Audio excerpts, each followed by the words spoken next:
In the year the Prophet Muhammad ﷺ was born, an army marched toward Makkah.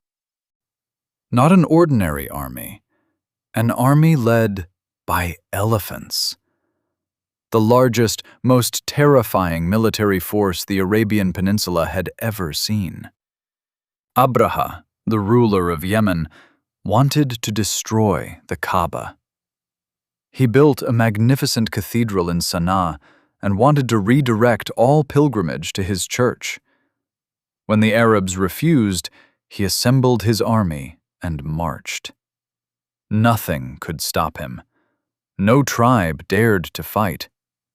The people of Mecca fled to the mountains.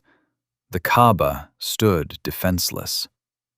Or so it seemed. Abdul Muttalib, the Prophet's grandfather and leader of Quraysh, went to Abraha to negotiate. Abraha had taken his camels, and Abdul Muttalib asked for them back. Abraha was confused. "You're asking for camels when I'm about to destroy your sacred house?"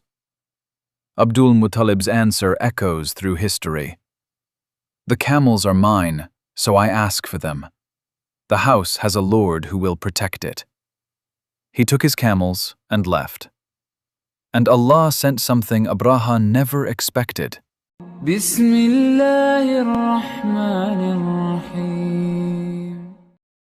ألم تر كيف فعل ربك بأصحاب الفيل?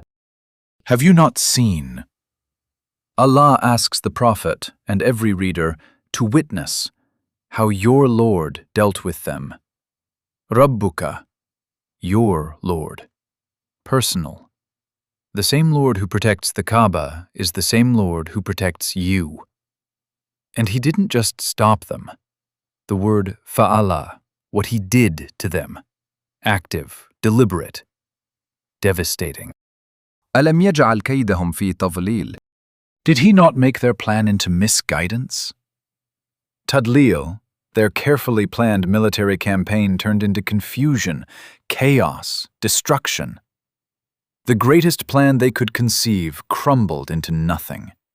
Because no plan succeeds against Allah's plan. No strategy overcomes divine decree. وَأَرْسَلَ عَلَيْهِمْ طَيْرًا أَبَابِيلَ. And he sent birds. Birds against an army of elephants. The most powerful force in Arabia, defeated by birds. Ababil, in flocks, wave after wave. Allah didn't send an earthquake. He didn't open the ground. He sent the smallest, most delicate creatures against the largest, most powerful army. Because Allah's power doesn't need proportion. A bird in Allah's army is more powerful than an elephant in yours. ترميهم بحجارة من سجيل. Striking them with stones of baked clay. Each bird carried small stones, tiny, but each stone, guided by Allah, was a precision weapon. They struck soldiers, elephants, everything. What man could not do with swords and spears, birds did with pebbles. Because the power was never in the weapon. It was in the one who sent it. فَجَعَلَهُمْ كَعَصْفٍ مَأْكُولٍ.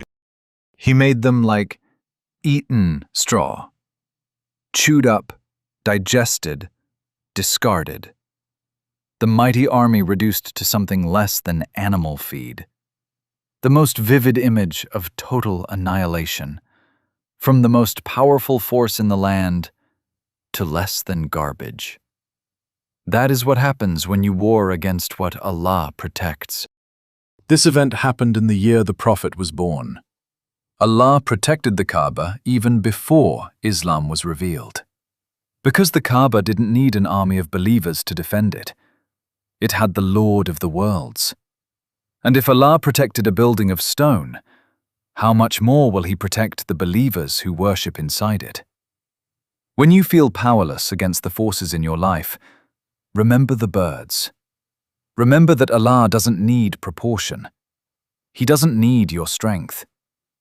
He needs your trust. When life feels overwhelming, when the problem is an elephant and you feel like a bird, remember Surah Al-Fil. The size of your enemy doesn't matter. The size of your Lord does. Put your trust in Allah and let Him handle what you cannot. Surah Al-Fil. Subscribe to Al-Qur'an Institute for weekly Quran breakdowns. Share this with someone who needs it. Jazakallahu khairan.